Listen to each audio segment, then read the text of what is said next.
আপনার নিকট আমার প্রশ্ন হলো, আমার এমন মনে হচ্ছে যে আমি ওমরা করেছি, কিন্তু কিছু মানুষ আমাকে আজই বলেছে যে আপনি মদিনায় যাননি, তাই আপনার ওমরা হয়নি। আমার পরিস্থিতি এমন ছিল যে আমি একটি জাহাজে কাজ করতাম।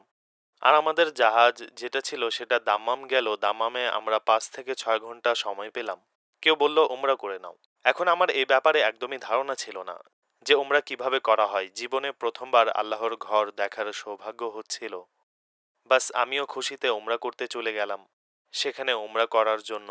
আল্লাহর ঘরে পৌঁছালাম এবং ব্যাস আমি সেখানে ওমরা করলাম, যেভাবে আমরা তাওয়াফ করি, সাফা মারওয়ায় যাই। অতঃপর খানায় কাবা থেকে, মক্কা থেকে আমি পুনরায় জাহাজে চলে আসলাম, কেননা আমাদের জাহাজ সেখান থেকে অন্য দেশের উদ্দেশ্যে যাত্রা করছিল।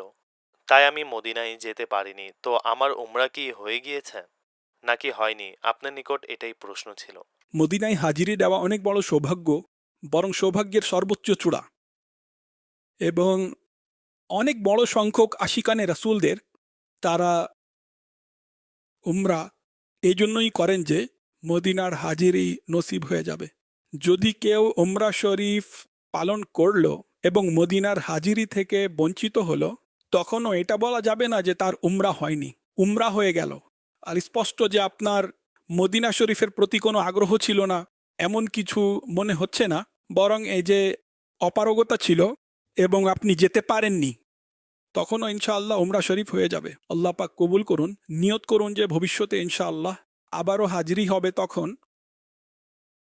আসলে মুরাদ হাজিরি উস পাক দর কি হ্যায়, মদিনায় উপস্থিত হওয়া উচিত। যে মদিনা দেখেনি সে কিছুই দেখেনি।